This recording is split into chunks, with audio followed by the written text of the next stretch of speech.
کتابو یو واقعه را نقل کړې ده. یو بابا یو سپین ږیری په لاره روان و د روزې په میاشت. یو څو مضبوط ځوانان د یوې نلکۍ خواته ولاړو.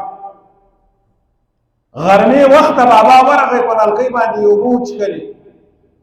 ځوانان حیرانه سو. سپین ږیری بابا له رنګ او له شک نه خو ډېره تقواداره پرهیزګاره معلومیږي. روزه دې نسته بابا؟ بابا ورته یایي بچیانو روزه مې سته، لیکن د خوراک او د چښاک نه مې روزه نسته. بدنظري نه مې روزه ده، د حرامو نه مې روزه ده، د زنا نه مې روزه ده، د غیبت نه مې روزه ده، د شیطاني نه مې روزه ده، هر قسمه ګناهو نه مې روزه ده، صرف د خوراک او د چښاک نه مې روزه نسته. ځکه معذور یم، بیمار یم، بل مسافر یم. نو الله رب العزت ما ته روزه معاف کړې ده، لیکن هغه شیان چې هغه بلا روزې په یو انسان باندې منع دي، له هغو شیانو نه مې روزه ده. سپین ږیری بابا ځوانانو ته یایي د تاسې روزه سته که نسته؟ ځوانان ورته یایي بابا له خوراک او له چښاکه خو م روزه ده، خو له ګناهو م روزه نسته. نو نبی علیه الصلاة والسلام حدیث شریف ده، هر قسمه ګناهونه به په دې روزه کې پرېږدي.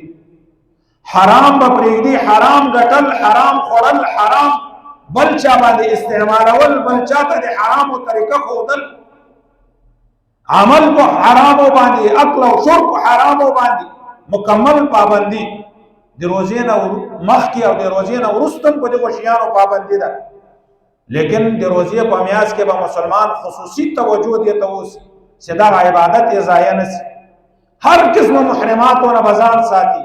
که خپل نظر ده په حرامو کې به نه استعمالوي، که خپل غوږ ده په دې غوږ باندې به حرام شی نه اروي، که خپله خوله ده له دې خولې نه به داسې الفاظ چې هغه شریعت ناروا کړي دي هغه به نه ادا کوي.